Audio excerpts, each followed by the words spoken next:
told your friend you're not okay?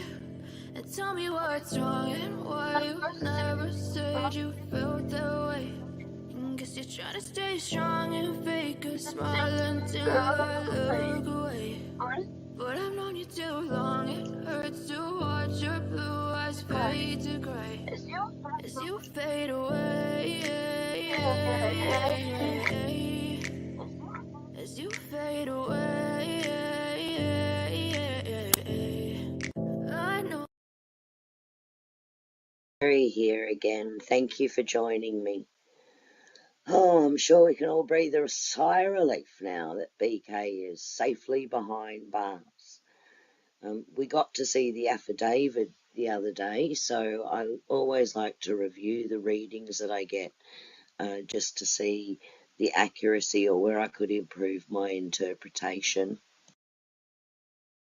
So there was 2 psychic readings that I did for this case, and in comparing them, I think they're actually quite accurate from the information that we now know from the affidavit. So I'm really hoping that with these validations, law enforcement may pay more attention to the readings that I've done on some of the other unsolved cases, and I might be able to help there too. So let's take a look. So the first thing that Spirit brought through was that definitely the house was being watched. This has been over a period of time, it could even be months, you know, so this has been a building situation.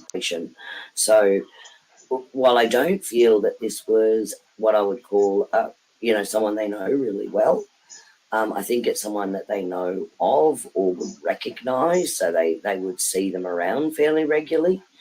But they have been watched for quite a period of time.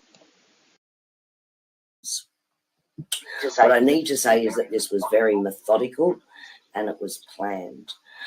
In fact, it was extremely well planned out, like different scenarios were thought of, different ways things could have been played out was thought of. It was definitely a planned event that took place. Itself was calculated. Now they waited for a time where they knew or thought that the house was predominantly empty, and I know from things that I have heard about this case that it was considered a bit of a party house, so they were looking for that opportunity. They also knew that just because of the time of year it was, that if they were going to follow this through, it needed to be soon. Plan. So I feel that Spirit was bringing that through as being important, because I do think that there is some surveillance footage, but I actually think they're looking at the wrong time frame. They need to look a lot earlier, because this was definitely planned. I actually feel he could have been there before they even got there. So there is a link. When it actually happened, they'd been home for a while. They might have been home for an hour and a half, maybe 2 hours before this actually happened. So they waited and they were there already. So that's a long time to wait, but they were very stealth and they need to look for later footage, almost closer to first light in the morning is what I was seeing. The sky was definitely starting to get that little bit lighter.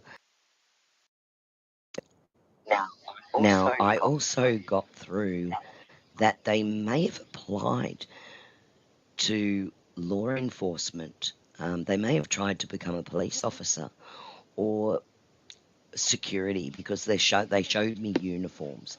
So I do believe they may have tried, but I don't think that they were taken in. Now, the COVID mask, but black, so for the face mask. So it was very stealth. It was very planned out, very calm. There was no emotion involved in this. There might have been a footprint found, so there could be a way to match that, or part of the tread found. So there could be a way to match that, although I do think that could have been smeared, but it may help them. Now this person still has those boots. Very particular knife. Either it was given to them by someone within their family that has military background, and again they gave me this military connection. So there is a connection to this particular knife. Calm. There was no emotion involved in this. So you would think, you know, up close and personal like that, it could be, you know, to do with passion or you know, a close relationship with somebody. But I don't feel that here. I actually just feel that there wasn't a lot of connection in that way. It was something about them that triggered them. They would have a familiar face, but they're not known. Like their name would not be known by any of the victims in this case. So they weren't personally known by Kaylee or Maddie or Zana or Ethan. So that makes it a lot harder, I think, for law enforcement who are trying to find a connection. But definitely a familiar face. Affected, but I do feel that there's a work link here as well. So either they work at the university or around the university. Well, sorry, I wrote that down and my guides corrected me at that point. They actually told me they think that law enforcement may identify them or may have a lead as to who they think did this. They just don't have enough evidence to get a warrant to search. You know, so that's going to be key. So that they need some additional information. So there is more information that I can't either validate or dismiss at the moment because we just don't have the details for it. Following the trial in June, I will review it again to see how well I've been able to interpret the information that was given to me. In particular, some of the information that I haven't yet been able to validate.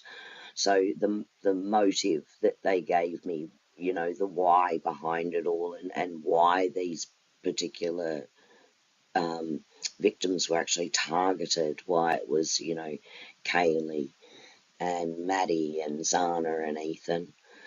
And I also would be interested to see what the defence starts to bring out, what they're saying, because my angels did say to me that there was two distinct personalities within this person. So my guides referenced it like a Jekyll and Hyde. So everyone, look, it's just so good to know that BK is behind bars, off the streets, behind bars, exactly where this evil person belongs. I know he deserves to be innocent until proven guilty, but I'm glad that he is off the streets and arrested. Look, when I receive the psychic messages, I see, hear, and feel. So for me, it's like doing a puzzle. And that's why I find it worthwhile to go back and review the readings that I got against any information that can be validated, because it helps me to improve my interpretation, identify where I've interpreted well, where I may have missed the interpretation slightly. And it helps me improve what I'm doing, so I hope I can do even more accurate readings in the future. Something I know is that the angels are always right, and it's up to me or any other psychic to interpret those messages as correctly and appropriately as we can to help the situation. Look, thank you so much for joining me again. If you have any feedback, please leave a comment. I do love reading your comments, and I will, or I do try and respond to all of them if I can. So thank you for that. Just please keep, as I always say, keep the families in your prayers. Whilst, yes, the perpetrator's behind bars right now, that doesn't take away the grief and the loss, the pain for the families, or the waiting that they will be going through in anticipation of the trial, where the pre-hearing is now set for June. So it's going to be quite a while that they will be in that space. So please keep them in your prayers, keep each other in your prayers, and I'll see you all again soon. Bye.